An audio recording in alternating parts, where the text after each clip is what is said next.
natin, before we start, pwede ba kamayan mo muna yung katabi mo? Sige po, kamayan ninyo yan. Sabihin nyo, kamusta ka naman? Diba? Sige po, kamayan ninyo yung katabi ninyo. Sige po, ipalakpak natin ang kamay natin. Sino dito handa na magpuri sa ating Panginoon? Ulit, parang wala nakarinig. Sino dito handa na magpuri sa ating Panginoon? Amen. Come on, we rescue my soul. His blood has covered my sin. I believe.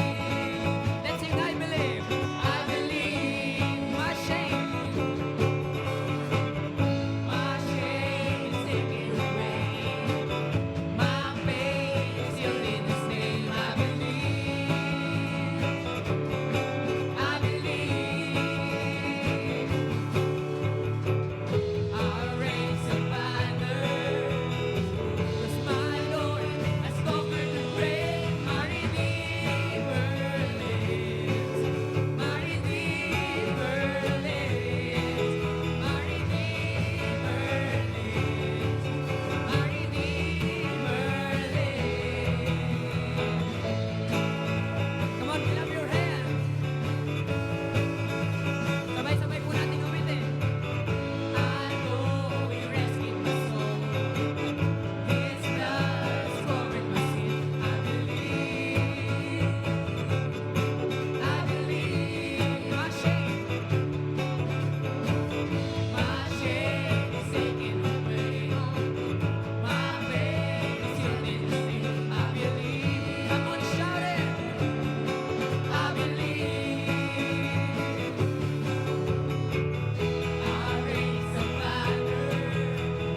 'Cause my Lord has conquered the grave. My Redeemer lives.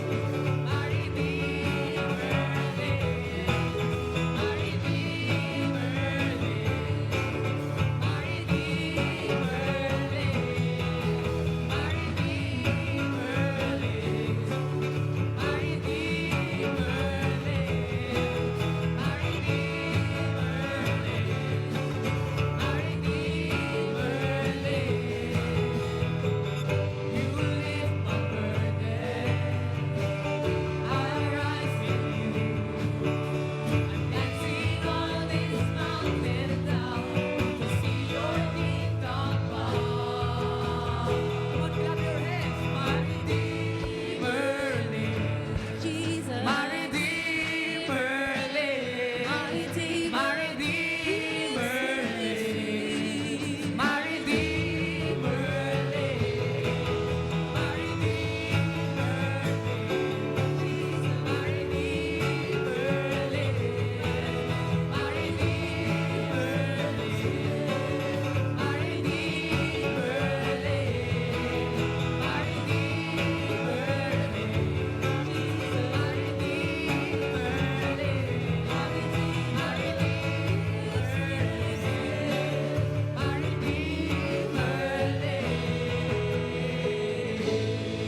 Come on, isang malakas na palakpak. Alam niyo po, may tanong ako dito. Alam niyo ba ba't natin sinigaw kanina yung I believe pati my Redeemer lives? Sino pong may alam? You know, di ba? Pero alam niyo po, yung sinisigaw natin yun, that is Jesus. Yung sinisigaw natin, I believe. Di ba? Si Lord po yun. Naniniwala tayo na nilinis niya tayo. Amen. Niligtas tayo. Amen. Di ba? Tinanggal niya yung shame at pinagaling niya tayo. Amen. Alam niyo po, sabi po sa James 2:23, Abraham believed God and it was credited to him as righteousness. And he was, ito po ang sabi niya, called God's friend. Sa paniniwala mo pala, tatawagin ka ng Diyos na kaibigan niya. Amen. Sino dito naniniwala? Itataas mo ang kamay mo. Come on. Clap your hands. Mga kaibigan dyan ng Diyos. Pwede ba patingin po ng mga ngiti? Sige po, ngiti po tayo. Dito naman. Come on. Palakpak mo pa yung kamay mo. Come on, let's sing. When my God, you are mindful of me, that you give me. When I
namin, Lord. Patuloy ka pong mapapurihan.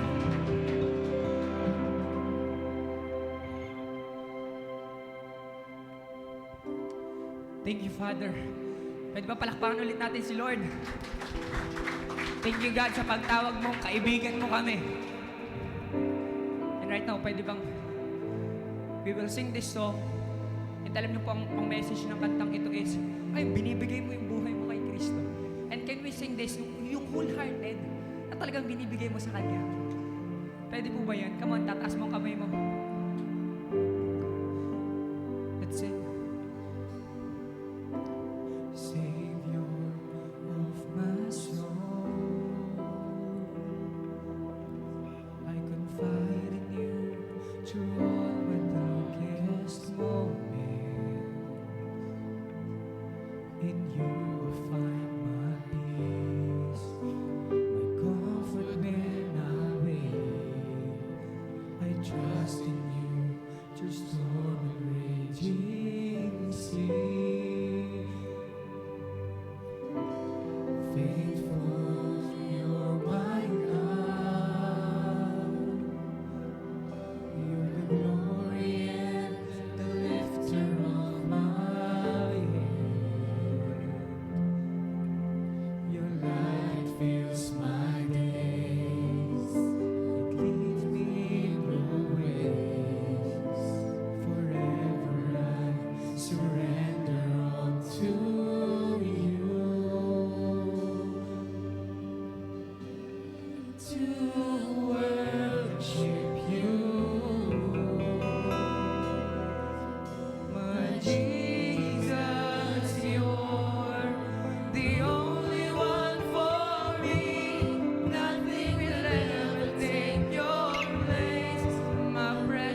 lang po ang kailangan namin sa buhay namin. And Lord, kahit ano man po yan, Panginoon, kung kapalit naman po na ng presensya mo, ang buhay mo para sa amin, Father, tatanggap, ibibigay po namin yan. And right now, church, can you just sing this song? Ano po sinasabi dito na kahit ano man yung meron ka, wala yung kwenta kung wala si Lord. Pwede ba itataas mo ulit ang kamay mo? Sige po, itataas mo yan. Mas mataas pa. Oh. Come on, let's sing. I don't want anything but you. You're more than every dream come true. All of the things I thought I wanted don't come close to knowing you. Know that I'm yours and you are mine. Our love is the secret that I find. I'll spend forever in the pleasure I found looking in your eyes. Give me Jesus,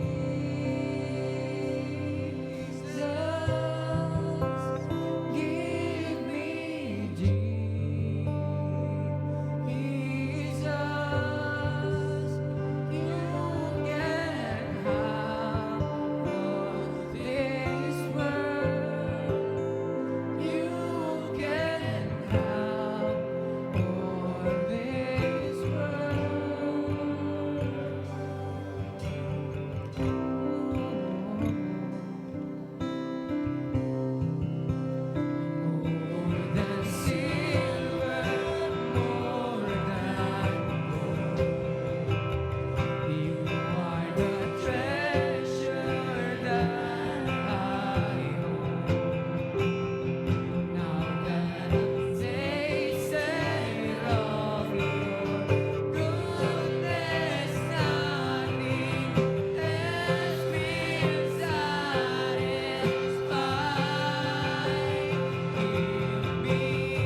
po ang kailangan namin.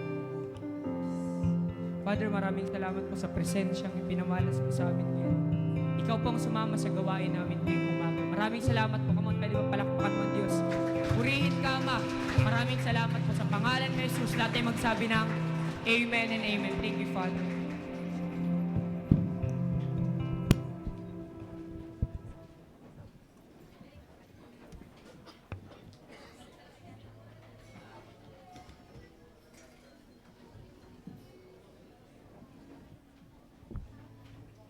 Good morning, Life Giver Binyan.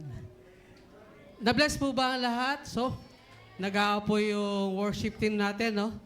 Ang sabi nila, kaibigan tayo ng Lord. And ang Lord ang Savior natin. Diba? At siya ang provider natin. Amen po ba? Good morning po. I'm Larry Mendanya po. Tito Larry, kung tawagin, from Life Giver Carmona. Share ko lang po ang goodness ng Lord sa buhay ko. So, let's appreciate po pala ulit ang worship team natin. Palakpakan po natin ang worship team. So, I was born and raised at Padre Garcia, Batangas. And ang aming pong pamilya ay Sarado Katoliko. 14 members po kami ng family. So, medyo maliit po. So, ang magkakapatid namin po is halos nahahati po kami ngayon sa iba't ibang aspect ng relationship or paniniwala sa Diyos. So, it's good naman na meron kaming, kahit different is, meron pa rin relationship with the Lord. So, nag-start po ako, or kami ng family ko dito sa Life Giver Binyan na maging active through the help ng dalawa kong anak nang dinala kami dito sa Life Giver Binyan, si Sean and Shane. So sila rin po ang nag-disciple sa amin at nag-lead sa amin through our coach and mentor, Angelica Sales, Life Giver Carmona. So ito na rin po ang simula ng pagpasok ng biyaya ng Diyos nung pumasok kami dito sa Life Giver. So, dati po, meron kaming negosyo na maliit, Sean and Shane Kitchenette. Ayan po. Dito po yan sa Binyan, De La Paz, Carmona. So, that was time na mga 2022 siguro. Active pa yung mga food court po dito. Unfortunately po, ito pong kitchenette na ito ay nasunog or nadamay sa sunog. So, isa po yung install namin sa nasunugan. Lahat po ng mga gamit namin and stocks, nasunog po. So, yung lahat namin pinundar namin, hindi na namin mabawi. So, we started all over. So, eto po, hindi na namin mababalikan yan. So, nag-proceed na rin po kami para makaproceed sa buhay namin. Ako po at ang aking asawa ay nawala ng trabaho during that time. So, medyo struggle kasi nag-aaral yung dalawang bata. Kaya ipinagkatiwala namin ang buhay namin sa Panginoon. Ang aking pong asawa that time is wala na ring trabaho. So, luckily po, after 1 month, dininig ni Lord yung aming panalangin. Ang aking pong asawa ay na-hire sa isang BPO company. And ako po naman ay na-hire din sa isang construction company that time. At dahil po rin sa mga biyaya ng Lord, ay patuloy po kami, naging maganda ang flow ng sales ko sa construction as sales agent. After 3 months po of apprentice, na-issuean po agad ako ng service car ng company. So, kaya po, patuloy po ako nag-perform at ginalingan pa sa trabaho. And through the years po, in-embrace ko lahat ng mga biyaya ng Lord. Hindi ko na malayan, unti-unti na naman pala akong nalalayo sa presensya ng Panginoon. So, isa pong aksidente na ang nangyari sa akin upang ipamulat ng Panginoon na kailangan ko na siya sa buhay ko ulit. So, ito po ay muntik na po akong makulong. Dito po sa Bulacan. So, I was on my duty. During that time, may isa pong motor na bumangga sa kotse ko.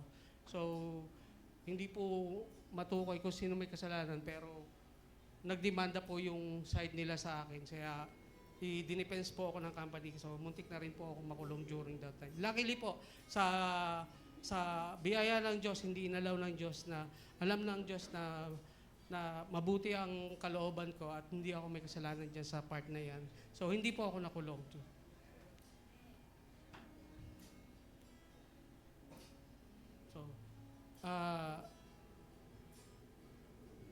tuloy-tuloy lang po ang buhay ko dito sa trabaho ko itong bago. Hanggang sa meron naman po binigay sa akin ang Panginoon na isang pagsubok. Natuklasan ko po na mayroon akong bato sa bato. Yung gallstone on the gallbladder. Yun po yung naging sakit ko.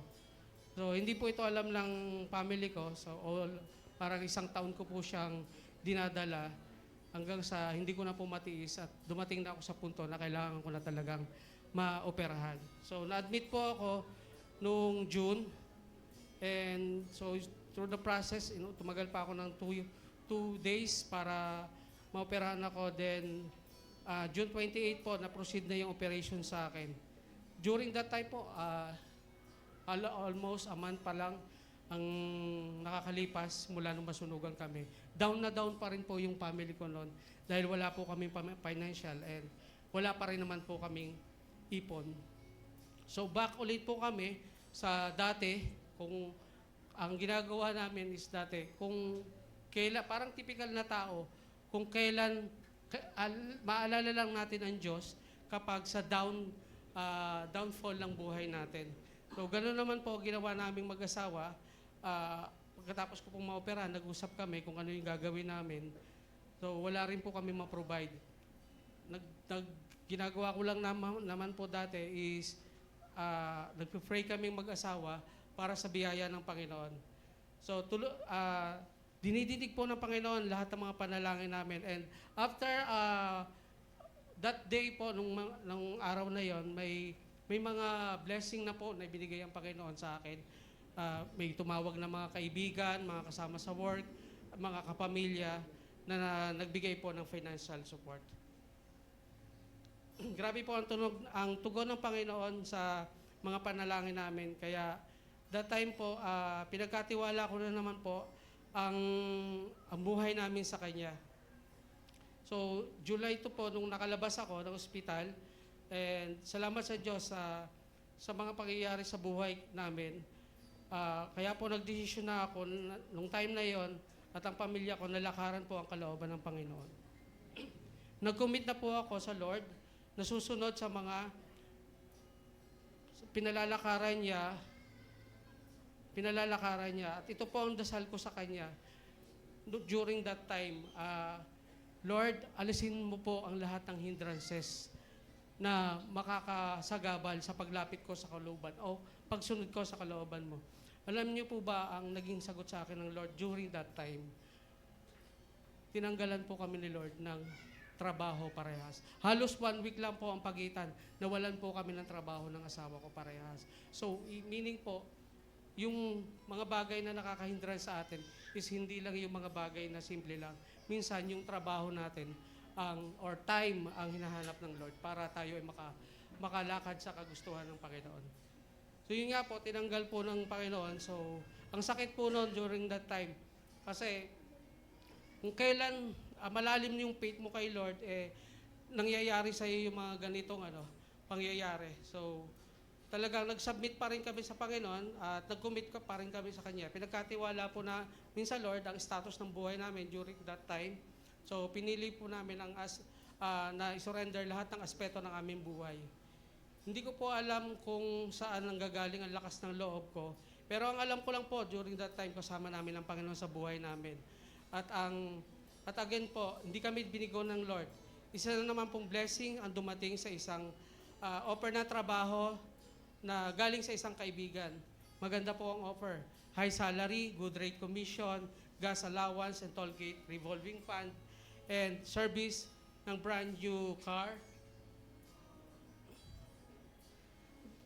That was November 24 po nang tanggapin na ko ang offer. For the same month po, nakapasok ulit din po ang asawa ko sa isang BPO company. This time po, naging patuloy kami sa pag-commitment sa Lord. Ang buong pamilya po namin, patuloy na nag-charge at sumusunod sa Lord. Ang dalawa ko pong anak noon that time is nabaptize po dito sa Life Giver Binyan, si Sean and Shade. And for the following months po, ako naman po ang nabaptize dito sa Life Giver Binyan po. And I'm praying naman po kami dito sa isang member po ng family namin, yung asawa ko po, na siya po ang makasunod na mabaptize dito sa ating church po. Ngayon po, ang aming pamilya ay masayang sumusunod sa kalooban ng Panginoon at sa biyaya niyang binibigay sa atin at gabay. So,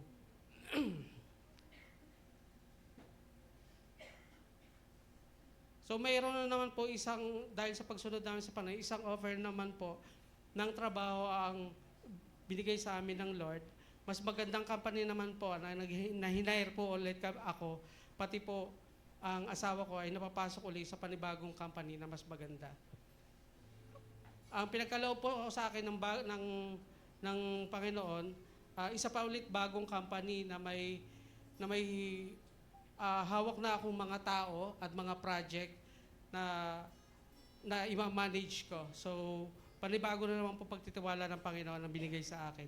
Salamat po sa Diyos. Kung saan na po ako nakarating dahil dito sa mga trabaho ko, mga northern and southern part ng Pilipinas, sa northern po, sa Bulacan, Pampanga, Tarlac, Pangasinan, Zambales, La Union, hanggang Baguio, and sa Bicol, Mindoro, and sa Boracay po. So, umawak din po ako ng mga clients and other developers and contractors. So, makatuwid po, nag-flow na naman yung blessings ni Lord sa buhay namin. Marami pong binigay sa amin ulit, pinagkatiwala ang Panginoon. Ang dahilan upang pagpatuloy namin ang aming mga gawain sa Panginoon. At ito pong blessings na ito, ang nagbigay daan din sa akin upang makapagbigay ako ng aking first fruit sa last February. Praise God po. Thank you. Alam niyo po na simula po ng pinagkatiwala ng family ko ang finance namin sa Lord, naging smooth na po ang flow ng finance namin. Kaya naman po, gusto kong i-share sa inyo ang verse na pinangahawakan ko, Matthew 6:33, "But seek first the kingdom of God and His righteousness, and all these things shall be added unto you." So, dahil po dyan, mayroon po naman pong isang reward na binigay sa akin ng Panginoon. This next month po, ang inyo pong lingkod ay mapapasama sa trip to China ng 1 week. So, ayan po. Dahil po sa biyaya ng Panginoon, meron po tayo ulit blessings na mararanasan. Encourage ko po pala ang lahat na magtiwala sa Lord sa ating mga pangailangan at siya na po ang bahala mag-provide ng lahat. Ito po pala ang impressed sa akin na picture, isang yoyo. So, bakit po yoyo? Kasi po ang isang yoyo is kung gaano mo siya ibinitaw o isni-spin, ganun din po siya ibabalik sa inyo ng Panginoon. So, bakit po nag-i-spin na tumitigil siya? That is the process po na hinuhubog tayo ng Panginoon o dinadaan tayo sa process upang tayo ay maging karapat-dapat na mag-receive ng kanyang mga blessings. Amen po ba? Amen. So, ayun po. Meron po tayong mga sobre. Handa na po bang magbigay ang lahat? Sa bawat upuan natin.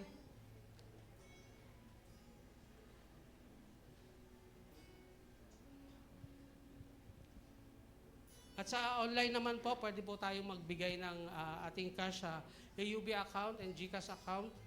So, pakihawakan po yung mga sobre and let's us pray pa.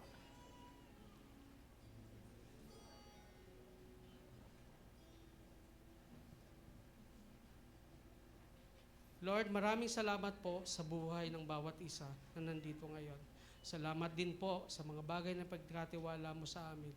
Magandapatin mo po kami, Panginoon, na makapagbigay ayon sa iyong kalooban. Sa pangalan ni Jesus. Amen.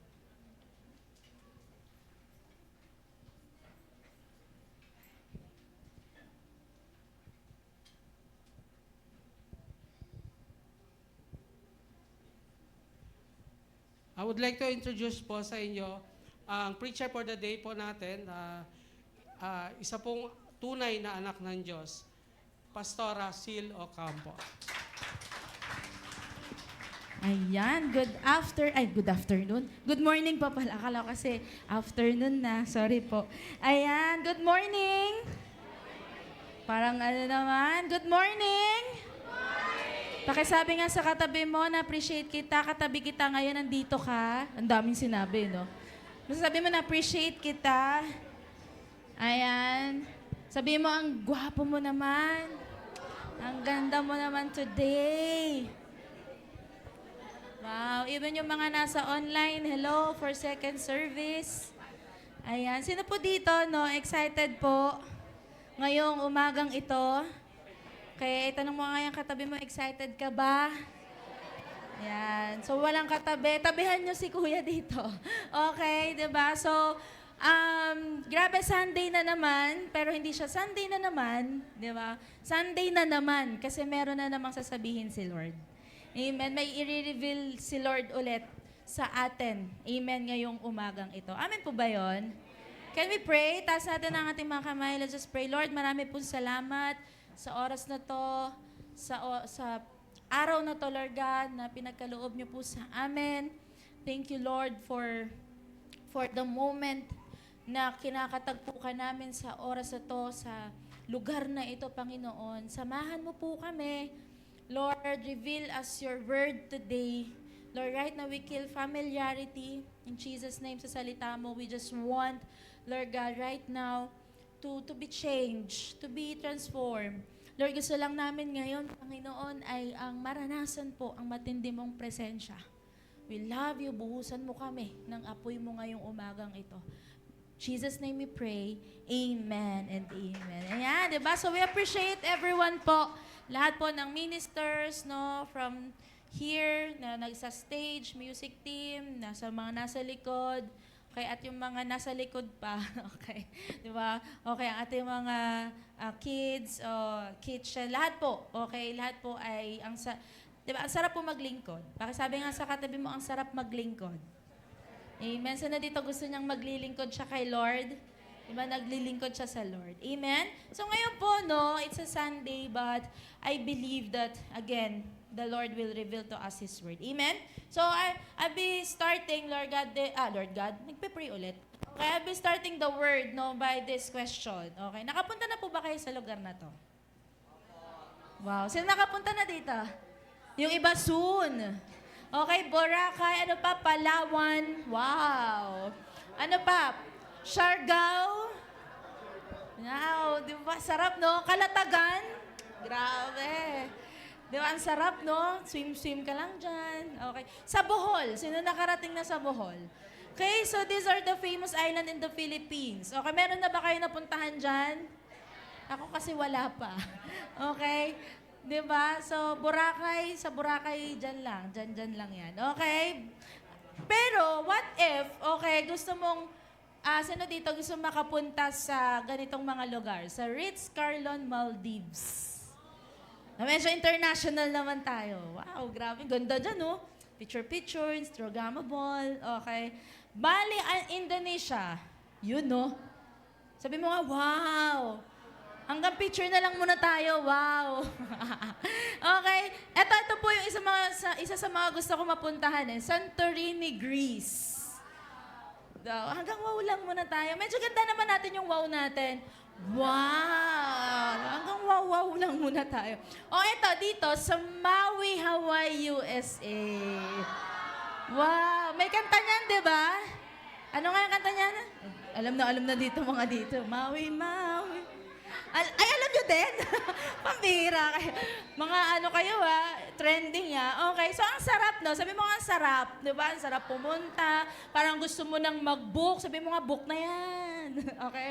Di ba? Parang gusto mo nang puntahan next week agad-agad. Tapos, you can stay at least 1 to 2 weeks. Di ba? Swim-swim ka lang. Wow, di ba? Parang rest-rest lang.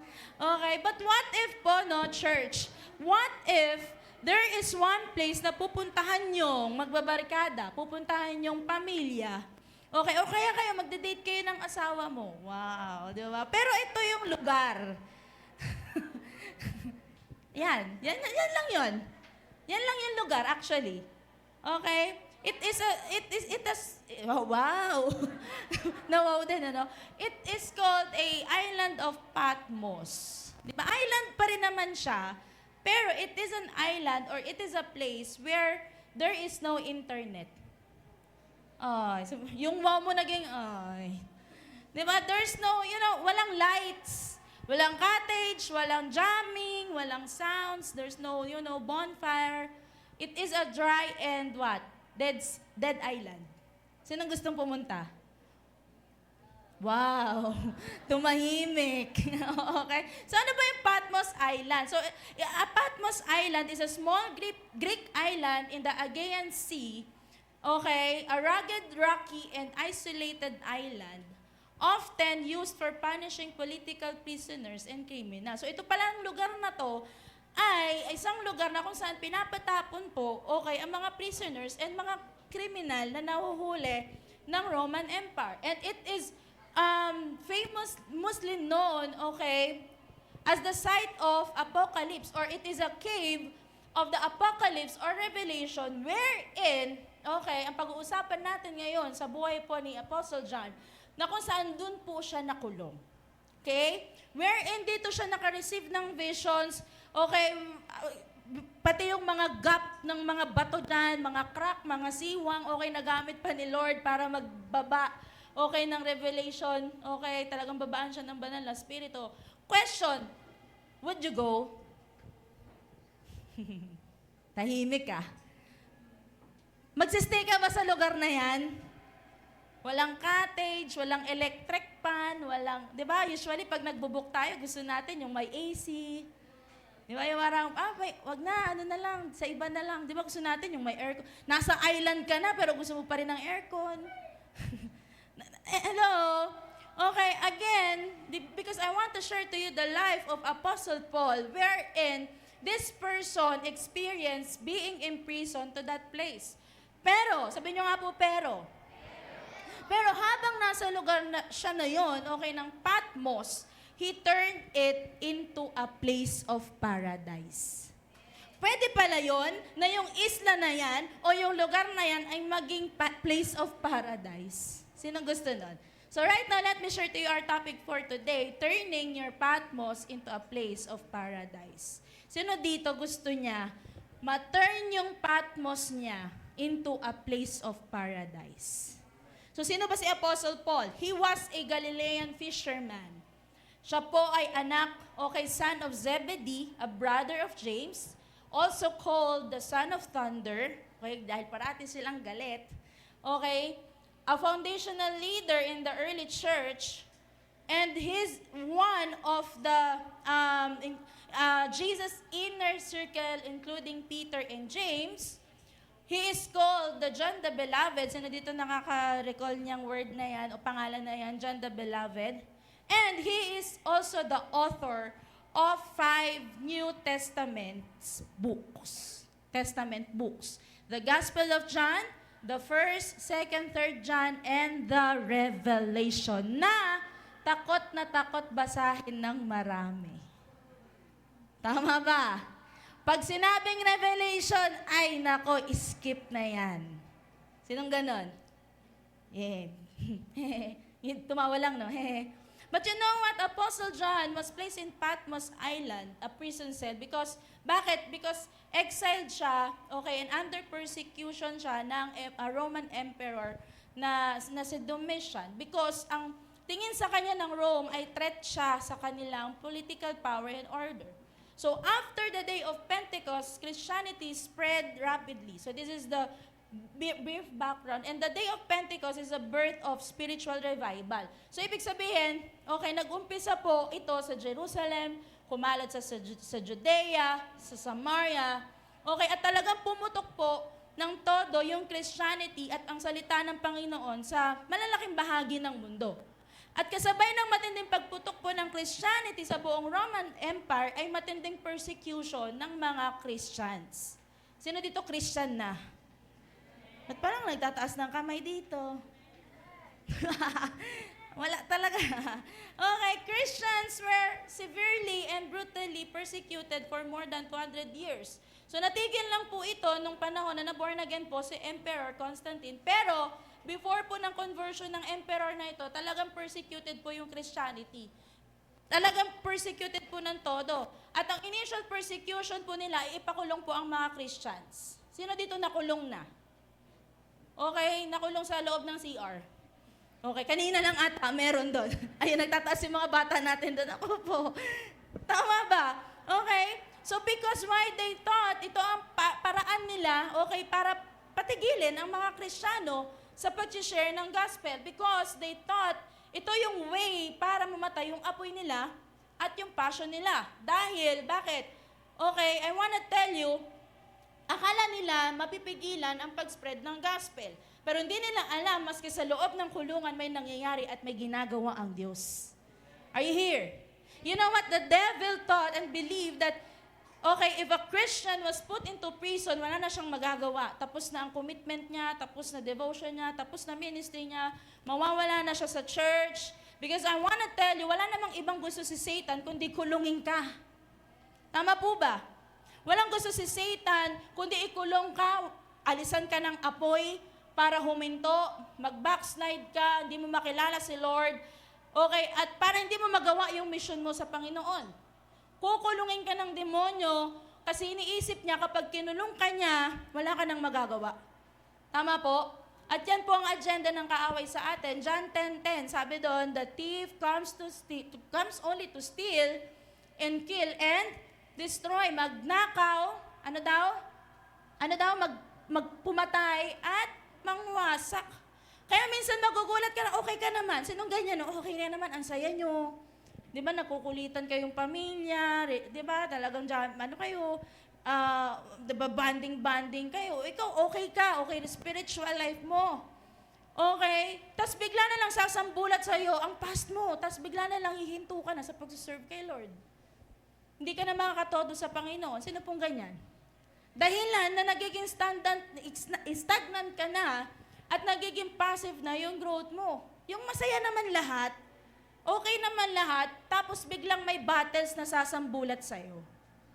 Hello? At yan po ang gusto ng demonyo, kulungin ka.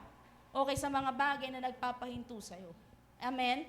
Ano ba ibig sabihin ng prison? So, prison po in Greek word is phulake. Diba? So, ganyan po yung spelling, pero ito po yung pronunciation niya. Phulake means guarding, or a cage or hold, highlighting a place of restriction, a state of confinement or captivity. So, ibig sabihin ng prison, it is a state. Isa siyang kalalagayan na kung saan doon ka nakakulong, doon ka hindi makalabas, o doon ka hindi makawala. Amen? So, question, what do you think is your Patmos Island? What do you think your Patmos? Okay, what do you think is your prison cell? Is it your past? Is it your attitude? Is it your fear? Your sins? Your doubts? Your pride? Is it your pain? Your worries? Hindi ko alam. Unstable emotions? Or pwedeng baka tao? Okay? O mga tao? Alam mo po, no? Gusto kong sabihin sa'yo, okay, bakit nilalagay ng kaaway o bakit ka patuloy o pilit na nilalagay palagi ng kaaway sa Patmos o sa prison? Bakit? Ano sa akin, bakit? Kasi threat ka sa kanya. Sabi nga, wow. Sabi mo sa katabi mo, wow. Threat ba yan? O treat? Diba? Threat yan. Yang katabi mo, threat sa kalaban, wanted na yan kay Satan. Grabe. Hello? Bakit? Kasi nakikita niya na sagabal ka sa mga plano niya. Nakikita niya, naguguluhin mo lahat ng plano niya. Ay, yung pamilya ko puro gulo-gulo Ngayon, aayusin ng Panginoon. Gagamitin ako ni Lord. Kaya ngayon, ikaw, titirahin ka niya ngayon sa emosyon, titirahin ka niya sa past mo, titirahin ka ngayon saan? Sa identity mo. Hello? At akala po ni Emperor Domitian, kapag pinatapon niya si John sa Patmos, tapos na siya. Titigil na siya sa ministry niya, titigil na siya sa relationship niya kay Lord, but he was wrong. Totally wrong. Why? Because, anong ginawa ni John, while he was in the Patmos Island, gusto niyo po bang malaman? At gusto din ni Lord na gawin mo. Amen. Hello, ano yon? Number 1, John turned Patmos into a place of encountering God. Wow. Sabihin mo nga, wow. Diba? John turned Patmos into a place of what? Encountering God. Ibig sabihin, si John po, hindi niya inalaw yung sarili niya, na, alam mo yung manatili, sa Patmos Island o sa prison cell. Hindi niya hinayaan na what? Yung itong dried na lugar na to, yung itong pangit na lugar na to, hindi niya ma-enkwentro ang Diyos because He turned the dry and dead place into a place of encounter. So ngayon, paano po binaligtad ni John ang prison cell niya into a place of encounter? Unang-una, through the angel of God. Amen. Verse 1, sabi doon, Revelation chapter 1, verse 1, this is a revelation from Jesus Christ, which God gave Him to show His servants the events, that must soon take place. He sent an angel to present this revelation to His servant John. Sino daw po yung binabaan? Sino daw yung kinatagpo ng angel? Si John.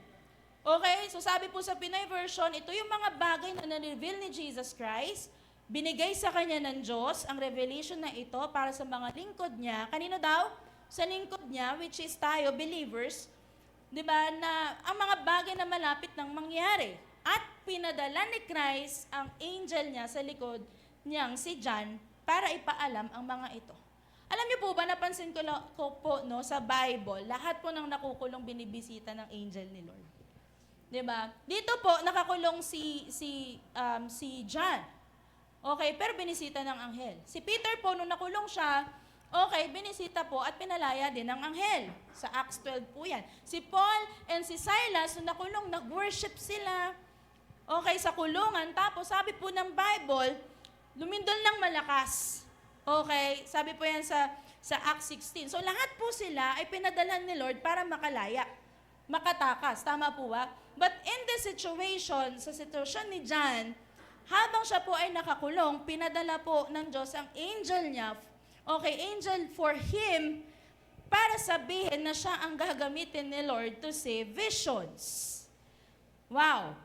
Diba? Hello, andiyan ka ba? And in this scenario, the appearance of the angel of the Lord is called Christophany. More likely po sa Revelation, it's interpreted as a messenger from Jesus or a representation of Christ Himself. So what does it mean? Meaning, intention talaga ni Lord na what? Na mag-show up kay John. Amen. Andiyan ka ba? Para i-reveal mismo kay John at sabihin ni John sa ibang believers, specifically doon sa 7 churches, which is Ephesus, Smyrna, Pergamum, Sardis, Philadelphia, Laodicea, Thyatira, ang malapit nang mangyari sa end times. And for him, for John, it is a privileged encounter with the Lord. Amen? Sino dito privileged siya? Na, alam mo yun, encuentrohin siya ni Lord. Amen? Alam mo kasi pwede namang i-reject ni John yung angel na pinadala ni Lord. Ano ba yan? Lord, nakakulong na nga ako pa rin gagamitin mo. Andiyan ka ba? Pwede niya sabihin kay Lord, Lord, wag na, mamamatay na ako dito, wag mo na ako gamitin. Nakakulong na ako dito, tapos ako pa rin yung may task. Pwede siyang ganun Pero I wanna tell you, church, patay yung lugar ng Patmos, pero alam ni John, na kapag bumaba ang glory ni God, magkakabuhay yun. May encounter na magaganap. Amen. Para kay John, patay yung lugar, pero sabi niya, hindi ako mamamatay dito. Andiyan ka ba? Andiyan ka ba? Patay yung lugar na to, pero hindi pwedeng mamiss ko yung encounter na gagawin ni Lord sa akin dito. Hello? Alam ni John na kahit gaano kapangit yung lugar, basta bumaba doon yung glory at presence ni Lord, nag-iiba yun. Nag-iiba ang atmosphere. Amen. And imagine this, patay yung lugar. Imagine this. Alam niyo, sobrang tawag dito, no? Mind-blowing to. Patay yung lugar. Dry yung lugar, but the Lord chose to encounter John there. I wanna tell you, remember this. Palaging mag-show up si Lord sa kahit na anong season at kahit pa sa pinaka-dry o pinakapatay na sitwasyon mo, ma-encounter mo lang siya sa buhay mo at mapangyari lang ang kalooban niya sa'yo. Amen? Kaya huwag mo sasabihin, hindi naman nagpaparamdam si Lord eh. Kaya huwag mo sasabihin, hindi naman ako kinakausap ni Lord. Baka ikaw ang hindi kumakausap kay Lord. Ini-enkwentro ka na pala dun sa sitwasyon mo, pero dahil nakafocus ka dun sa problema mo, hindi mo na napapansin na si Lord pala, ini-encounter ka na. Andiyan ka ba? Andiyan ka ba?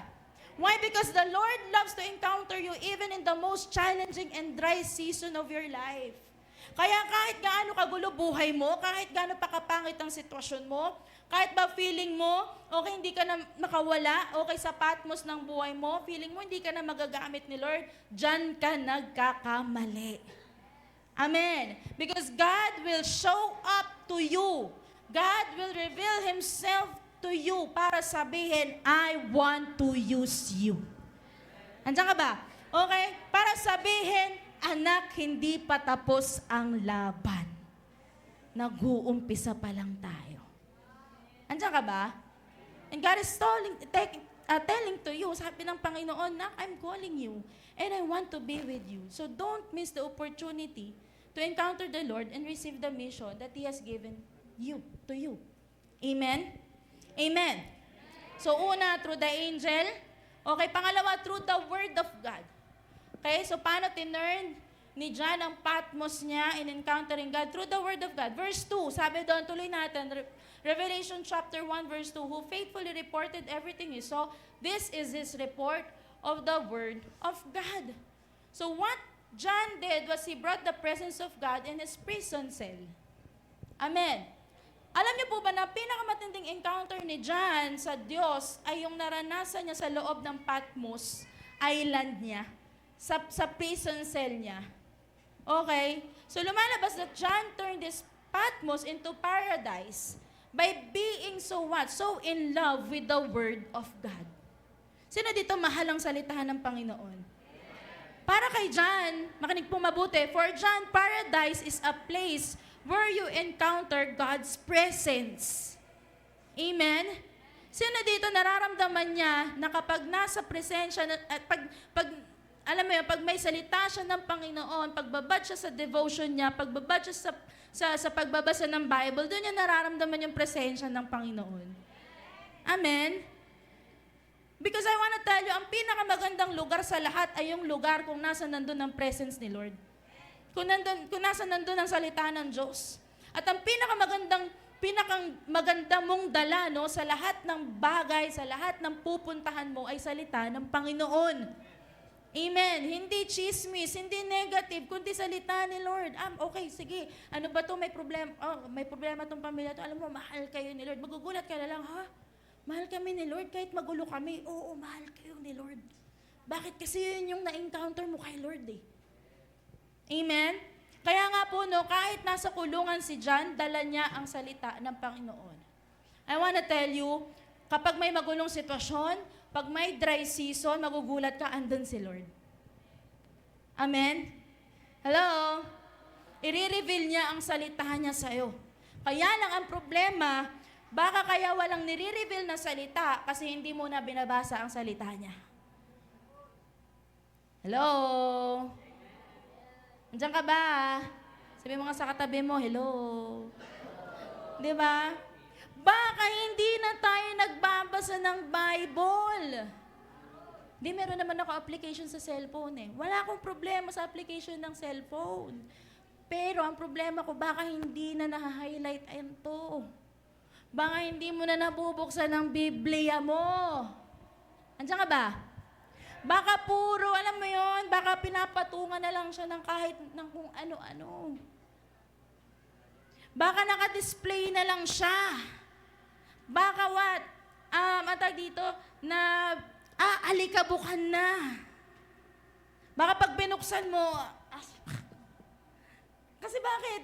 Wala na, hindi na nabubuksan. Hello? Andiyan ka ba? Huwag na tayo puro Facebook, huwag na tayo puro laro, huwag tayo puro chismis. Di ba? Huwag na tayo kung ano yung mga nakakahadlang para ma-encounter mo sa Lord, doon tayo sa salita ng Panginoon. Amen. Question, how is the word of the Lord in your life? Kamusta ang salita ni Lord sa buhay mo? Buhay pa ba? O baka patay na? How deep is your love? Oh, how deep is your love? Diba? How deep is your faith? Okay, in God's Word. How deep is your relationship in God's Word? Si Apostle John, napakalalim ng relationship niya sa Panginoon at sa salita ng Diyos. Bakit? Sa sobrang tindi ng faith niya sa Word, kahit saan siya dalhin, hindi niya to binibitawan. Amen? Bakit? Kasi He knows the reason why He is in prison. Okay? And that is for the Word of God. Na sinabi niya po, okay, tanong lang tayo, verse 9, I, John, your brother and companion in the suffering and kingdom and patient endurance that are ours in Jesus, was on the island of Patmos because of the Word of God. Alam niya kung bakit siya nakulong eh. Alam niya kung bakit siya nasa Patmos, and that is because of the Word of God. Ibig sabihin, I want to tell you, kahit pala nasa Patmos siya, hindi naging dahilan kay John ang, alam mo yung, ang kulungan para bitawan ang salita ng Diyos. Hello? Gusto mong ma-encounter si Lord? Sino dito gusto niya ma-encounter si Lord? Sino dito gusto niya kahit in your ordinary days?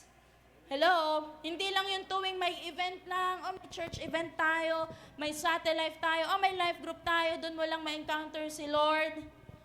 Hello? Sino dito kahit na sa kanyang painful situation, kahit sa kanyang mga uncertainties, kahit sa kanyang mga hardship, or even your most challenging situation, who wants here, okay, to encounter the Lord? Taas ang kamay ng gustong ma-enkwentro ang Panginoon. Magbasa tayo ng Bible.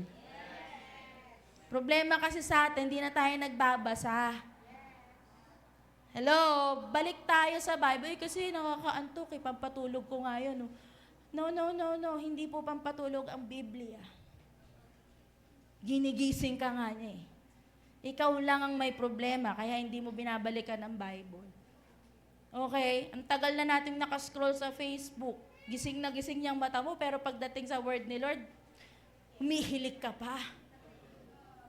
Andiyan ka ba? Why? Balik tayo sa salita ni Lord kasi dito tayo i-enkwentruhin ng Diyos. Amen? Let's discover its power and apply it into your life. Amen? Because I want to tell you, theology is not only for the intellectual. It is for everyone. Para kila pastor na lang yan. Para kila coach na lang yan. Kila leader na lang. No. I want to tell you, kahit sa alam mo yon, mababang, tawag dito, kahit sa mababang, di ba, believer, kakakatanggap mo lang. I want to tell you, okay, it is for everyone. Kaya wag mo sasabihin na, hindi ko naiintindihan eh. I don't understand. Learn. Hello? Huwag mo lang basta intindihin. Problema kasi sa atin, iniintindi lang natin, pero hindi natin inaaral. Sabi mo nga, learn. So, sino dito handa ng aralin ng salita ni Lord? Amen? That's letter B. Letter C. Ano pang ginawa ni John, no? Okay? And encountering God through the testimony of Christ. Revelation chapter 1 verse 2, who faithfully reported everything he saw. This is the report of the Word of God and the testimony of Jesus Christ. So, again, alam niya kung bakit siya nakulong. Okay? So, paano naging paradise kay John yung lugar ng Patmos? Okay? By knowing and embracing the testimony about the Messiah. Amen? That Jesus, returns from the grave. Pambira. Na-witness lahat ni John, lahat ng ginawang miracles ng Diyos. Amen po ba yun? The healing, okay, in fact, part pa nga siya ng inner circle ni Jesus. Alam niya kung ano yung mga ginagawang signs and wonders ni Lord. Alam mo, sa totoo lang, doon palang encounter na yun. Amen. Kaya nga hanggang sa kulungan, dala niya yung testimony ni Kristo. Di ba? Hindi naging hadlang ang Patmos para hindi niya maipahayag, okay, o masabi yung testimony ni Jesus. Amen? So what does it mean? He carried the testimony that, Jesus was not dead. Hindi patay ang Diyos. He resurrected. He lives and will forever lives. Amen. That He is greater than Abraham and Moses. That Jesus is both God and Messiah, period. Andiyan ka ba? Wala nang kahit nanong haka-haka tungkol kay Jesus, basta si Jesus ay Diyos, period. Sabihin mo nga, period. Jesus is God. Amen. Having equal deity and divinity with the Father. Hindi sila pwedeng hindi sila pwedeng i-compare. Hindi, mas malakas si Father God kaysa sa, no. Jesus is God. Hello? Nandiyan ka ba? Hindi ako galit. Medyo lang. Joke lang. Di ba? So, ano yung testimony ni John na si Jesus nang matagal na lang inaantay? Na si Jesus po ang propesiya na nakasulat saan? Sa kasulatan ni Moses at ng mga propeta. Ibang klase. Sabi mo nga, ibang klase. Di ba? Grabe si John. Grabe talaga yung mga John. Wala po sinabi. Grabe talaga yung mga John. John David, John Carlo. Yung mga walang John dyan, nilalagyan na lang nila ng John eh. Di ba? John Excel. Di ba? Ano ba? John. John Robert. And then, may John naman talaga to. Hello? Andiyan ka ba? Okay. Bakit grabe itong taong to? Because una, okay, hindi siya nagrereklamo na napunta siya sa kulungan at ganun kapangit yung sitwasyon niya. Tama po ba? Kasi tayo, pag napunta tayo din, panigurado tayo, half day lang tayo doon. O kaya nga pag nakita na natin yung lugar, uwi na tayo, ayoko na. Ay, dyan tayo. Dito na lang tayo. Lipat na lang tayo ng ibang isla. Hello? Pangalawa, hindi siya nahihiya na ipaalam sa lahat na kaya siya nakulong ay dahil sa pananampalataya niya kay Lord. Sa pananampalataya niya sa salita ng Panginoon at sa pagmamahal niya kay Jesus. Amen po ba yun? Because sometimes, kung tayo to, okay, makita ka lang ng iba na nagbabasa ng Bible, minsan tinatago mo pa yung Bible mo. Ay, ano yan? Hindi, wala, libro lang. Diba, nahiya pa tayo, hindi, okay lang. Nandiyan ka ba? Hello? At pangatlo, he is so proud that he is serving Jesus. Sino dito, okay, kaya niyang ipagmalaki na servant siya ni Lord. And na disciple siya ng Panginoon. Amen? Hello? So how will you encounter the Lord in your situation right now? Paano? By carrying the testimony about Christ. Kaya po, church, kung pakiramdam mo, kinukulong ka na naman ng demonyo sa Patmos mo, remind yourself, buhay ang Diyos. Remind yourself, He is your Lord. Remind yourself that He is a faithful God. Ganda ng worship natin kanina. Dahil dakila ang Panginoon, faithful ang Panginoon. And I wanna tell you, every time na binabalik ka ng demonyo, okay, sa past mo, sa buhay mo, pwede ba balikan mo yung panahon na niligtas ka ni Lord sa magulo at madilim mong buhay? Balikan mo yun palagi. Paano ka ba niligtas ni Lord? Amen. That He is your Messiah, your Savior, and the one who has redeemed you. Amen? Amen. Hello? Always, remind yourself, tinanggal na ako ni Lord. Mahal ako ng Diyos. Anak ako ng Diyos. Hindi na ako anak ng demonyo. Di ba? Hindi na ako alagad ni Satan. Kasi tayo, alagad tayo ni Satan dati. Sige, go. Sige. Lusob. Pero ngayon, teka lang, kalma, hindi pwede yan. Kasi may Holy Spirit ka na eh. Kasi kilala mo na si Lord. Amen. Kasi nire-remind mo yung sarili mo na hindi na ako para sa kaaway. Palakpakan natin ang Panginoon.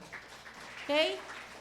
Sa tatlong bagay po no, na talagang ginawa ni John to turn his Patmos in encountering God is una, through the angel of the Lord. Pangalawa, through the Word of God. Pangatlo, through the testimony of Christ. So pagdating ng Revelation chapter 1, verse 4 to 8, sinimulan na ni John ang kanyang sulat that serves an introduction to the book, including the greetings niya dun sa 7 churches na binanggit ko kanina. And second thing that John did while he was in the island of Patmos is this. Number 2, John turned Patmos into a place of revelation. Amen? Sabi mo nga po, revelation. Okay? Kaya po tayo may book ng Revelation. Alam mo, patay yung lugar ng Patmos, anong makukuha mo doon? Nakita niyo yung picture? Anong makukuha mo doon? Wala, mga ano lang, mga seaweeds lang na ano. Pero wala eh. Kung nandun ka mismo sa lugar na yon, hindi ka magtatagal eh. Pwedeng, tama po ba? Anong makukuha si John doon? Sa kulungan kasi, bakit matutuyo ka talaga? Sa kulungan, mamamatay ka talaga. Amen po ba? Yun ay kung what? Magmumukmuk ka talaga forever. Okay? Pero si John, hindi nagmukmuk sa loob ng kulungan niya. Si John, alam niyo po ang ginawa ni John? Tanong niyo sa akin, ano? Si John nag-devotion sa kulungan niya. Ano yun? Nakakulong ka na nga, tapos magmumukmuk ka pa, talagang mamamatay ka. Tama ba? Hello? Hello? Nakakulong ka na sa problema mo, tapos magmumuk-muk-muk ka pa rin dyan, wala, mamamatay ka talaga. Mamamatay talaga ang what? Spiritual life mo. Tama po? Diba? Dry na yung spiritual life mo, tapos mukmuk ka pa ng mukmuk, wala, matutuyuan ka talaga. Hello? Nakakulong ka sa kasalanan, tapos mukmuk ka pa dyan ng mukmuk, talagang mamamatay ka. Hello? Nakakulong ka na, tapos layo ka pa ng layo kay Lord, lalo kang makukulong. I wanna tell you, no, kinukulong ka ng kaaway, tapos lalayo ka pa ng lalayo sa Diyos, talagang lalo kang makukulong. Amen? Si John, nung kinulong ni Emperor Domitian, ang akala ni Domitian, tapos na siya. Akala niya, mamamatay na siya doon. Wala nang magagawa. Pero maling-mali na naman siya. Bakit? Kasi si John, sa loob ng kulungan, buhay na buhay. Hindi man lang nanghina, in fact, lalong ang lumakas. Amen. Lalong sumunod sa pinapagawa ni Lord. Alam niyo po ba, na lumalabas, na hindi lang niya na-encounter si Lord, pero siya mismo binabaan ng matinding revelation ng Diyos. Amen. Sinong gusto nun? Hindi ka lang i-encuentrohin ni Lord, pero ikaw mismo, bababaan ka ng revelation ng Panginoon. Bababaan ka, okay, ng vision ng Panginoon. Amen? Okay? So why? Because letter A, he is under the power of the Holy Spirit. Okay? Because sabi po sa verse 10, it was the Lord's day and I was worshiping in the Spirit. Suddenly, I heard behind me a loud voice like a trumpet blast. Okay? In Pinoy version, araw ng Panginoon noon, at nasa ilalim ako ng kapangyarihan ng Holy Spirit. May narinig ako na malakas na boses galing sa likuran ko, na parang tunog ng trumpet. Okay? So most likely, kaya naisulat ito ni John ng Lord's Day, it's because that implies the first day of the week when Christians, okay, gathered for worship. So lumalabas lang po, okay, PowerPoint, makakaranas ka ng matinding revelation kapag babad ka sa presensya ng Diyos at sa devotion. So na dito naniniwala kapag every time na nagde-devotion siya, every time na inaaral niya yung salita ng Panginoon, doon nire-reveal ni Lord yung sarili niya sa'yo. Hello? Kaya pansinin mo, kapag under ka ng power ni Holy Spirit, yung mga bagay na hindi mo magagawa, nagagawa mo. Amen? Kahit pa magsabay-sabay ang matitinding mong problema dahil under ka, okay, ng power ng Holy Spirit, you become more sensitive sa leading ng Diyos sa buhay mo. Amen po ba yun? Handa kang tanggapin. Okay, o nakakaranas ka pa rin ng mga revelation from the Lord. Why? Because even si John, habang nasa loob ng Patmos, walang ibang ginawa kundi mag-devotion ng mag-devotion. Sa labas pa lang ng kulungan, worship na siya ng worship. Kaya nung time na nasa loob siya ng Patmos, hello? Hello? Hindi na siya hirap mag-worship. Bakit? Kasi sa labas pa lang, sinanay niya na yung sarili niya na i-worship ang banal na Diyos. Amen. Kinausap si God habang nasa loob ng kulungan. Tama po ba? At akala po ni Emperor Domitian, wala nang makakatulong kay John. At maling-mali na naman siya doon. Why? It's because alam ni John na kahit nasaan siya, abot siya ng kamay ng Panginoon. I want you to know, church, kahit anong sitwasyon na meron ka ngayon, abot ka ng kamay ng Diyos. Whatever your situation, basta magpa-carry along ka kay Holy Spirit, sabihin ko sa'yo, kahit anong hirap ng buhay meron ka, malalagpasan mo. Kaya ngayon, anong gagawin mo? Ihahanda mo lang yung sarili mo sa lahat ng i-reveal ni Lord sa buhay mo. Bakit? Kasi pinipili mong ipailalim, okay, ang sarili mo sa galaw ng banal na Espiritu. Amen?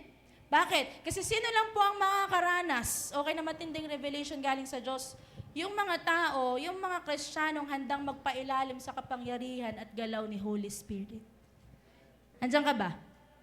Hello? Peter, si Paul, disciples ni Lord, even Joshua, even Gideon, even David, lahat po sila. Bakit nila na-conquer ang mga lands? Bakit sila laging panalo? It's because, okay, they are under the power of the Holy Spirit. Amen. Are you here? Hello? So na dito gusto magbago buhay niya. Magpa-under ka sa Holy Spirit.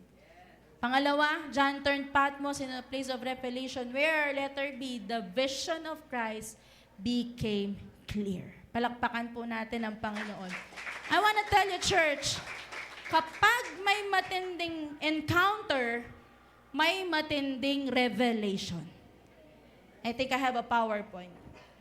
At kapag may matinding revelation, may matinding vision. Diba? So, ang akala po ni Emperor Domitian, nung ipinatapon niya si Apostle John sa island of Patmos, ay doon na siya forever. Doon na siya mamamatay. Well, in fact, despite being a prisoner to that place, na isulat pa niya, okay, yung book na to, when he received the vision of the glorified Jesus, who commanded, okay, na kung saan, si Lord mismo, si Jesus mismo ang nagsabi, isulat mo lahat ng nakita mo. Amen? Hello? At, okay, nung nag-try po akong parang gusto ko lang din ma-visualize. Okay, gusto ko lang ma-visualize yung picture kung paano po kinausap ni Lord, okay, si John through vision. Ito po yung lumabas. Diba? It was, it is, wow, sabi ko, wow, grabe. Grabe yung glory ni Lord. Amen? At ito po yung verse na yan, okay, sa Revelation chapter 1, verse 12 to 20. Ito yung vision na nakita ni Apostle John. Okay, lumingon ako para tignan kung sinong kumakausap sa akin at may nakita akong 7 gold ng ilawan. Balik mo na lang dun sa picture para ma-visualize nila, since Tagalog naman to. Ayan, di ba? Imagine ninyo, may nakita akong parang anak ng tao sa gitna ng mga ilawan na yon. Nakarobe siya na mahaba, tapos may gold na tela na nakatali sa bandang dibdib niya. Maputi yung buhok niya, kasing puti ng balahibo ng tupa o kaya nga ng snow. Tapos yung mga mata niya parang apoy na nagliliyab. Kumikinang ang mga paa niya, parang bronze na pinakintab at dinaan sa apoy. At parang rumaragas ang tubig ang boses niya.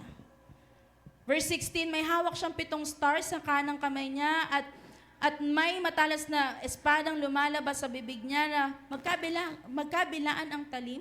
Nakakasilaw yung mukha niya parang araw pang tanghaling tapat. Nung nakita ko siya, bumagsak ako na parang patay sa paanan niya. Pinatong niya yung kanang kamay niya sa akin tapos sinabi niya, huwag kang matakot. Ako ang una at ang huli. At ang nabubuhay. Punta na tayo dun sa verse 18. Na verse. Okay? Flash natin.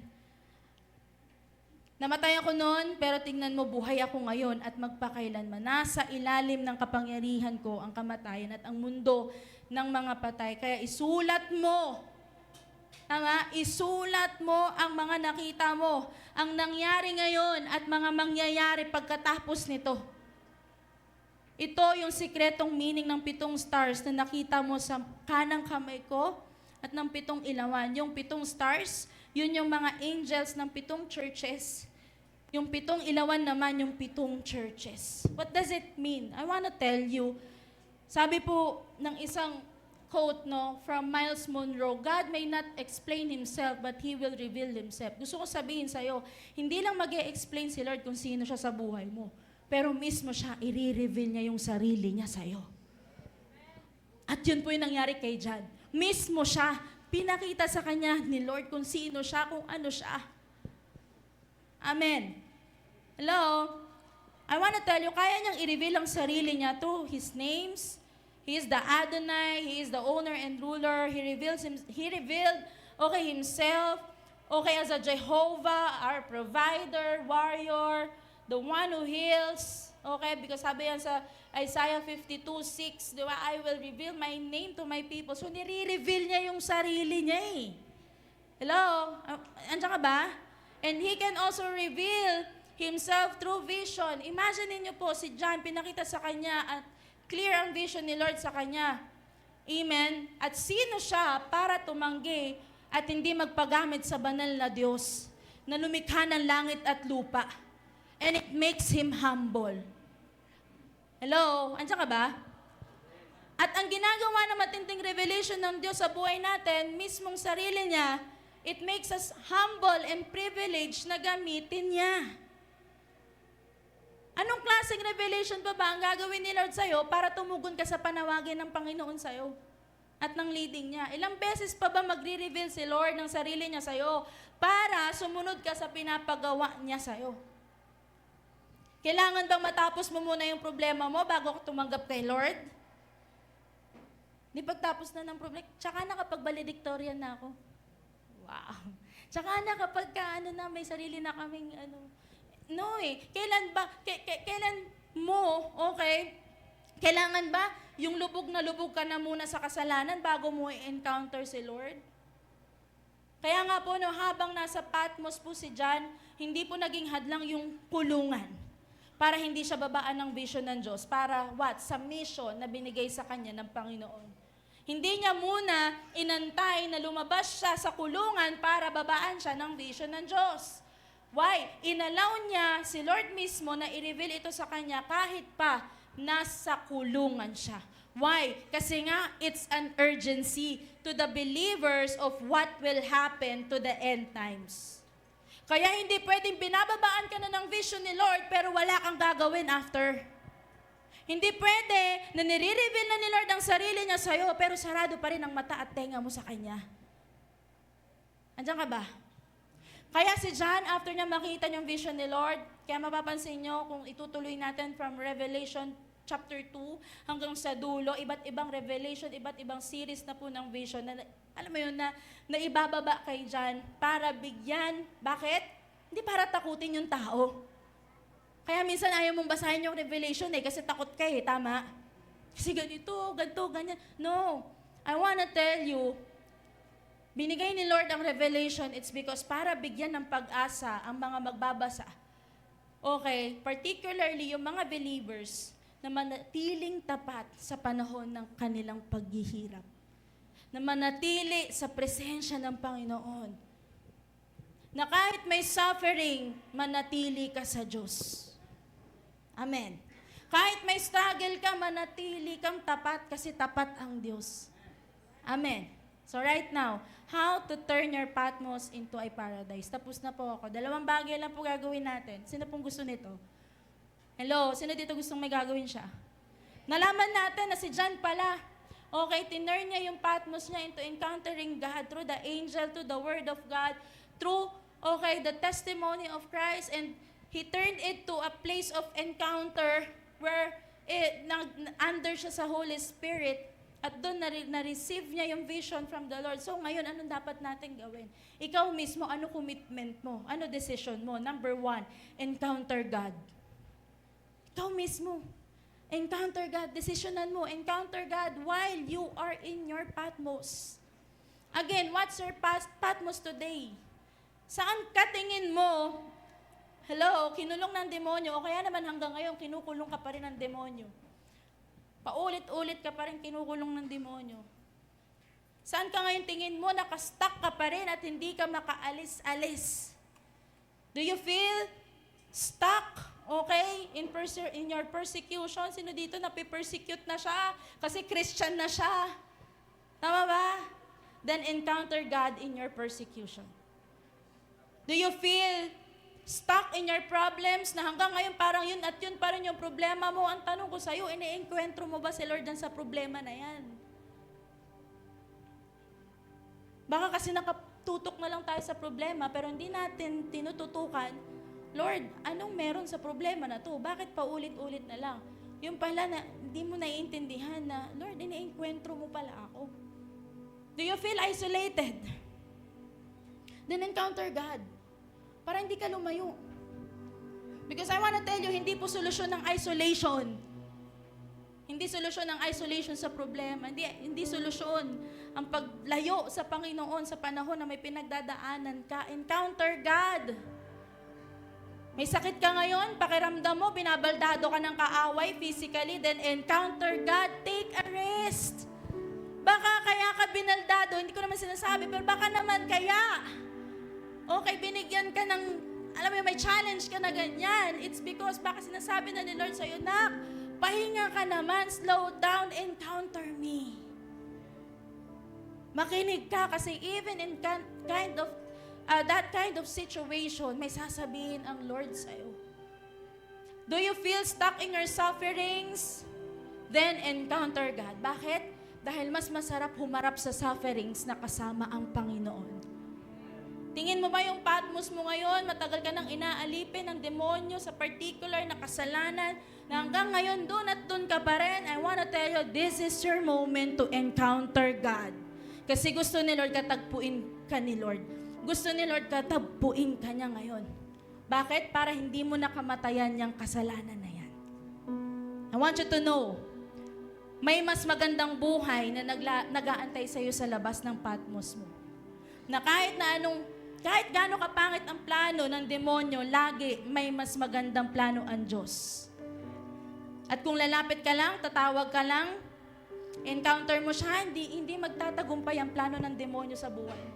Alam niyo po ba, akala ko si Apostle John ay namatay sa loob ng island of Patmos, but I was wrong. Why? Kasi hindi naman siya pala doon namatay. Hindi natapos yung buhay ni John doon sa lugar na yon. Well, in fact, nakalabas pa nga siya after the reign of Emperor Domitian. And according to some scholars, pagkalabas niya, doon niya totally na isulat ang book na ito. So see, akala mo walang buhay pag nasa Patmos ka. Akala mo sa dry season mo, dry na yan. Sa patay na season mo, akala mo patay na yan. I wanna tell you, may magandang nangyayari sa loob ng Patmos mo. Pero, sabi mo nga po, may mas magandang buhay pagkalabas mo. I want you to know, if you will choose to encounter God in your situation right now, may magandang ministry na nag-aantay sa'yo. May magandang gagawin si Lord sa buhay mo after mo makalaya. Sa Patmos mo, may matinding breakthrough, may malaking answered prayers, may victory na nakaantabay sa'yo. Amen. The moment na nakalaya ka sa Patmos mo. Sabi po ni Tozer, the great secret of the Christian life is to begin experiencing God as He desires me to experience Him. God's greatest delight is to bring me into His presence. Alam niyo po ba na desire ni Lord na dalhin ka niya sa presensya niya? Ang tanong, desire mo din ba na makarating sa presensya niya? Amen. How will you turn your Patmos into paradise? By just encountering God's presence. Because why? The presence of God symbolizes paradise. Kaya nga in every sufferings, don't miss the word of the Lord. Kasi dyan mo matinding mararanasan ang presensya ng Diyos. PowerPoint, hindi natin maiintindihan ng malinaw. Okay, ang napakaganda at napakataas na plano ng Diyos sa ating buhay kung tayo ay hiwalay at malayo sa salita ng Diyos. I want to tell you, in the Word of God, that will draw us to God. And, will help us to understand God's thoughts and God's ways. Huwag kang mag-miss ng devotion. Huwag kang mag-miss na mag-aral ng salita ng Panginoon. Don't miss accountability with your pastors, with your leaders, with your coaches. Bakit? Sa akin, bakit? Mga angel yan na pinadala ni Lord. Tignan mo yung pastor mo. Diba? Tignan mo yung leader mo. Pinadala yan ni Lord para ma-encounter mo rin ang Diyos through corrections, rebukes, mentorings. Sino dito gusto ng divine encounter with the Lord? Lalim sa salita ng Panginoon. Lalim sa pagkakakilala ng Diyos. That He is our Savior. He is God. And last, number 2, tapos na po ako. Allow God to reveal Himself while you are in your battles. Ba't ka nandito ngayon? Ba't ka nakikinig sa salitang to? Alam mo, whoever you are, pwedeng bago ka pa lang, or ikaw, matagal ka na nagsiserve, I want to tell you, being in your painful situation, greater revelations from God will be given. Ibig sabihin, inside your present situation, you will see a greater revelation from the Lord. Alam niyo po ba na ang pinakamatinding revelation about Jesus Christ, natanggap ni John, is yung nasa loob siya ng kulungan. Why? Because he allowed God to reveal Himself to John. Who among you here excited to reveal Jesus, our God, to reveal, the power of the Holy Spirit in your life? And if you are ready, tatayo ka ngayon and let God minister to you today. Let God minister to you today. This time, sino dito naniniwala dakila ang Diyos? Na siya ang Diyos noon, ngayon, at magpakailanman. Walang pagbabago at hindi magbabago ang Diyos ng pagka-Diyos na. Ang pagka-Diyos ng Diyos natin. Amen? This time, God wants Him to reveal everything to you. Kilalanin mo siya, maglingkod ka sa Kanya. Kasi alam mong banal ang Diyos. Dakila siyang Diyos. Church, as you close your eyes right now, if you allow God to reveal Himself to you, you will see the greatness and power of God in your life. God is a God who reveals Himself. God is a revealing God because He loves to show and reveal Himself. And today, church, I want to tell you, He loves to reveal Himself to those people na handa siyang kilalanin. Handa siyang pagkatiwalaan. Handa siyang sundin. God loves to show up. Then, we must show up too. Huwag ka na pumalag kapag may nireveal na si Lord sa'yo. Pag nireveal niya na ang sarili sa'yo, He will reveal Himself in a situation na wala ka na pwedeng makita kundi si Lord na lang. Wala ka nang ibang gagawin kundi ang magpakumbaba at sumunod sa Kanya. Kaya, when you allow God to reveal Himself to you, it makes you capable in doing the mission. It makes you capable in doing your calling, in serving Him. Sabi po sa verse 17, huwag kang matakot. Gusto niyang i-reveal ang sarili niya sa'yo. This time, allow Him. Encounter Him. Allow Him to reveal His word to you. Allow Him.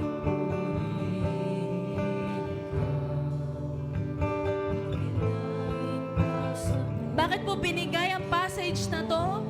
Because of two things. It serves a comfort. Number one, saan? Sa mga persecuted. Nire-reveal ng Diyos na siya ay Savior. He is more powerful than the enemy. That He has conquered death and is present with them in their suffering. Kaya sabi ni John, John, your brother and companion in the suffering, may kasama kayo sa suffering. Hindi ka mag-isa sa suffering mo. Lahat ng panahon, Endure, Diyos ka. because Jesus is with you. And it serves as a warning to all of us.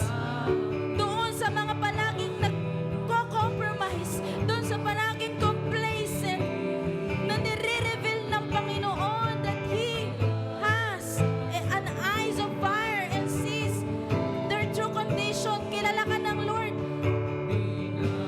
Kilala ka ng Diyos kung totoo kang naglilingkod. Kilala ka ng Diyos kung totoo kang nagbibigay ng buhay sa Kanya, kung ikaw ay lumalakad kasama siya. And I wanna tell you, church, malapit na dumating si Jesus, pero huwag kang matakot.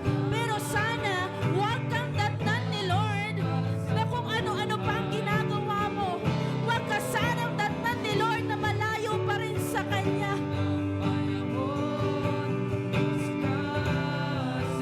Pinapakita na sa'yo ni Lord, dakila siya sa buhay mo. Diyos siya. Diyos siya sa lahat. Siya ang naglikha ng langit at lupa. And right now, if you are ready to encounter, if you are ready to reveal, ready ka sa i-reveal ng Diyos sa'yo, right now, just one step, as a symbol na Lord, I am here. I am ready to encounter you at the count of 3. One step, 1, encounter Him. 2, one step, 3, encounter Jesus. You can kneel down, you can pray, you can raise up your hands, encounter Him in the most painful situation. Encounter Him. Dakila ang Diyos. Mahal na mahal ka ng Diyos. Iniingatan ka ng Diyos. Come on, church. Huwag ka nang magbingi-bingihan. Dakilain ka sa buhay, Huwag kang magbulag-bulagan. di nagbabago. Diyos ka sa amin, tanging sandigan. Nariyan para sa amin, Panginoong Hesus, magaling ka. God is not yet done. Go to the presence of God. Wala nang nakakatagal sa pagtayo pagdating sa presensya ng Panginoon. Lahat tayo magpapakumbaba sa Panginoon. Just humble yourself to Jesus right now. Banal ang Diyos. Pwede kang lumuhod. Pwede kang lumapit sa harapan. Just a simple, Lord, here I am. Encounter me. I allow you to reveal yourself to me.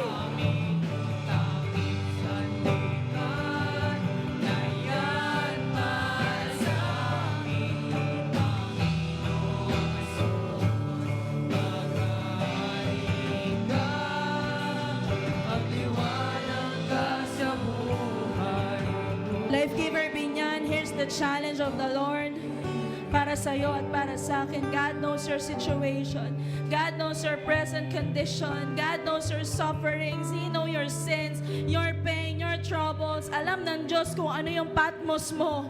Na kung hanggang ngayon, andyan ka pa rin, nakakulong in your insecurities, in your wrong identity, your negativity, your pride, your guilt, your anger. I wanna tell you, church, tapat ang Diyos. Tapat ang Diyos.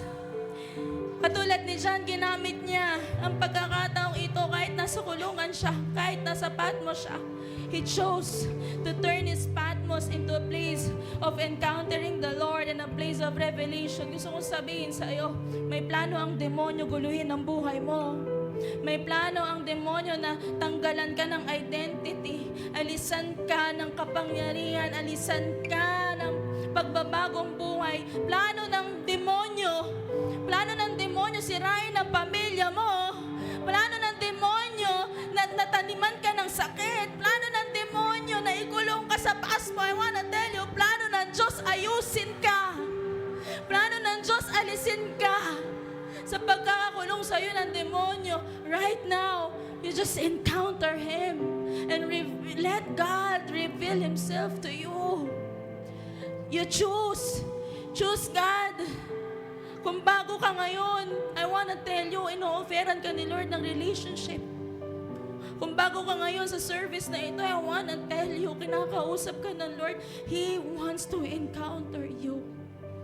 Nagpapakilala ang Diyos sa iyo, and even you, as a minister today, as a leader of this church, as a disciple, as a servant, gusto kong sabihin sa iyo, kung matagal ka nang nakakulong, o matagal ka pa rin kinukulong ng demonyo, I wanna tell you, balik ka sa Diyos. Balik ka sa pagka-Diyos ng Diyos. Choose God again and again. Because to know God is a choice. God can easily show Himself to you, but still you need to make a choice. It is so very easy to become a disciple of Jesus, but still you need to make a choice. Anong pipiliin mo? Pagkakakulong sa galaw ng demonyo, o pagkakalaya, o gagawin kang malaya ng Panginoon? Thank you, Jesus. Thank you, Holy Spirit. Can raise up our hands and let's pray. Lord, we just want to thank you for this wonderful day, Lord. Salamat, Panginoon, sa salita mo na reveal mo sa amin. Mas lalo namin naintindihan kung gaano mo kami kamahal, Panginoon. Thank you, Lord. Sa naniniwala kami na kahit gaano kagulo ang buhay namin, kaya mong gumalaw dito. And we allow you to move. We allow you to encounter us in that kind of situation. Yes, may Patmos, pero tapos na ang Patmos ng buhay namin. Wala na kami sa galaw ng demonyo. Wala na kami sa ilalim ng demonyo. Because Lord, right now, we are under your presence. We are under, Lord God, your power. We love you, Jesus. This is our prayer in Jesus' name. Amen and amen. Ayan, amen. Good morning. Life Giver Binyan. Sige po, okay lang ba once again, palakpakan naman natin ng Lord sa buhay ng ating Pastora Sil for the powerful message to us this morning. Sige po, palakpakan natin ng Lord sa buhay niya. Amen. And we know talagang na-bless po ang bawat isa. Kaya naman po we encourage you to share your takeaways on your social media platforms using our official hashtag po, hashtag turning your Patmos into a place of paradise, hashtag Sunday Hangover, and hashtag Sunday Fellowship. Amen. And if you haven't like and follow po our social media accounts yet, you may follow it po, Life Giver Binyan and Life Giver Binyan YGM for our youth po, para po updated tayo sa ating mga announcements. And you may also subscribe to our YouTube channel, Life Giver Binyan. If ever na may mga na-miss out po kayong preachings or need nyo ng encouragements, pwede nyo po itong balikan. And with that po, continue tayo with our announcement. Yes. For our first announcement is our Youth Geek Merch! Grabe! Ikaw naman edition. Yes. This coming March 29 na po yan. Grabe, next week na po yan. Kaya naman youth, let's invite our friends, our classmates po to be with us next Sunday. Yes. Dahil this time, si Lord naman. Yes, ikaw naman ang mag-i-invite. Yes. Kaya naman, and also next for our announcement is our live retreat. Grabe, this coming April 9 na po yan to 10, 2026. Grabe. So we are super excited sa matinding gagawin ng Lord. And also, meron din po itong registration fee na 700. And also, bago po tayo sumalang sa life retreat, kailangan din pong ready tayo. Kaya po magkakaroon muna po tayo ng life preparation po this coming April 4 po yan, 2026. Dito rin po yan sa ating simbahan. Yes, and next, of course, kailangan nating maging malakas at healthy para makatodo tayo sa pinapagawa ng Lord. Kaya naman, we Yes. encourage you po to join on our fitness ministry. Every Sunday po yan at 6 p.m. to 8 p.m. This is open for all po. So, pwede po kayo mag-join. Meron po tayo mamayang 6 p.m. Yes, and also, we believe na talagang hindi tayo mapapagod manalangin. Kaya patuloy niyo po kaming samahan sa ating 10 p.m. gathering po yan. Every Monday to Friday po yan via Zoom meeting at 10 p.m. po. So, isisend na lang po namin ang mga link sa ating mga GCs. Amen. And speaking of prayer po, we know na lahat tayo dito ay may prayer request. May mga kanya-kanyang panalangin. Kaya naman pwede po tayo pumunta sa ating prayer booth. Located po yan sa my stairs. And pwede din tayo pumunta right after na ating service. At naghihintay na po ang ating prayer partners who will pray for you. Yes, and also po sa ating mga guardians and parents po na may kids sa ating kids room, pwede niyo po silang sunduin right after Sunday service. Yes, and of course, God is doing something big and miraculous this year. Kaya Amen. naman we want to congratulate our Life Giver Lipa for their first year anniversary. Grabe ang faithfulness po. Grabe po ang faithfulness ni Lord sa simbahan na ito. Kaya naman sige po, palakpakan natin ng Panginoon sa buhay po nila. Amen. And grabe, there is also something new na ginagawa ng Panginoon. Kaya naman, we want also congratulate, grabe, our newly launched satellite life giver, Kalamba Satellite. Grabe, and also we appreciate the ministers, grabe, the volunteers talaga to make this satellite successful sa kanilang launching. Amen. At syempre, kapag may bagong launch na satellite, may bagong launch na coach din. Kaya Amen. naman, may we invite here in front our coach, Ira Marie Alagar, coach of Life Giver Calamba Satellite. And may we invite also Pastora Seal to pray, to declare blessing po sa ating newly installed coach. Yes. Sige, palakpakan nyo. Palakpakan nyo. Sige. Grabe. Sige po, dito tayo, Coach Ira. Yes, Coach na mentor. Ayan, so we are so happy. We're so proud of you. Okay, panalangin lang to before, di ba? Pero ngayon, di ba, nangyayari na siya. Oh, nag-prophetic. Okay? But you know what? We are, Life Giver Binyan is so proud of you as well, of course. Lahat po ng core leaders ng Life Giver. Wow, Life Giver. Life Giver Kalamba. Ayan, we're so proud of you. We're so happy. Okay, that may matindi pong ginagawa si Lord, no, sa Kalamba. Amen? Let's just extend our hands to her and let's just, release blessing. Sige po, as a Life Giver family, okay lang po ba?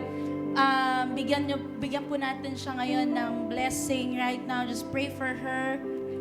Come on, open your mouth to Coach Ira. Release blessing, release favor. Thank you, Jesus.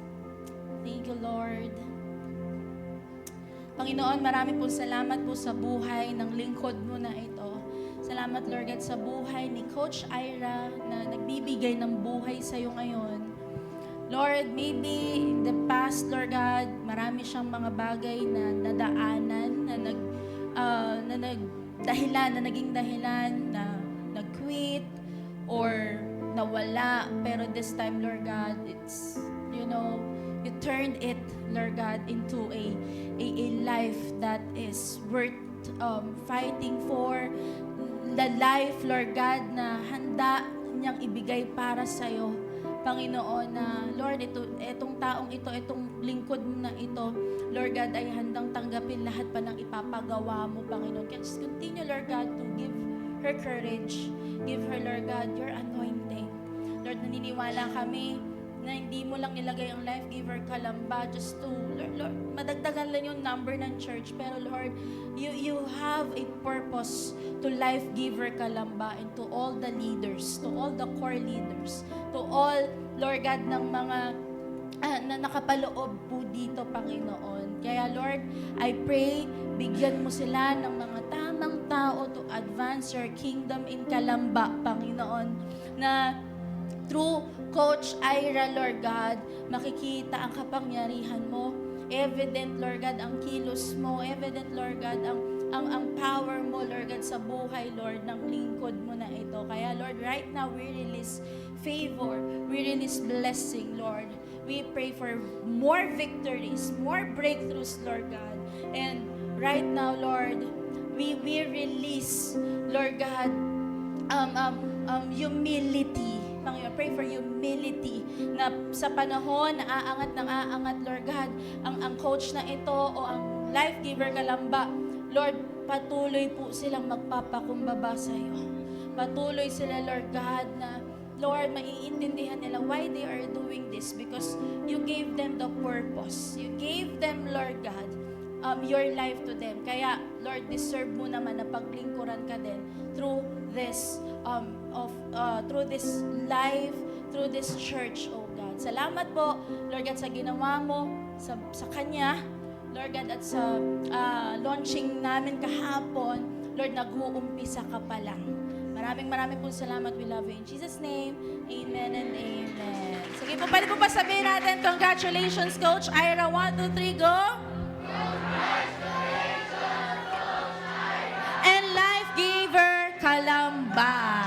Yeah. Under po yan sa leadership ni Pastora Eva. Palakpakan naman po natin din si Lord sa buhay po. Okay, ng bawat isa. Okay, so ano po, benediction na po tayo. Sige po, tayo po tayong lahat. And let's pray. Sino po dito na bless sa word ng Panginoon? Sino po dito in-encuentro ulit siya ni Lord? Grabe, no? May purpose pala ang sufferings. Amen? So, handa ka nang harapin ito. Let's pray, Lord. Marami pong salamat for this wonderful day na pinigay mo sa amin. Salamat, Lord, for giving us your word today, Lord God, na may a-apply namin sa aming mga buhay. We're not just here to hear it, but we are just here to apply it, oh God. Right now, sige po, let's receive this. May the Lord keep you and make His face shine upon you. May the love of the Lord be with you. May the fellowship of the Holy Spirit be upon you. May God bless the work of your hands. God bless your family, your ministry, your studies, your business and your work. And may the Lord use you to advance the gospel and the kingdom of God. In Jesus' name, amen and amen. Magkamayan po muna tayo bago tayo lumabas. Once again, happy Sunday everyone!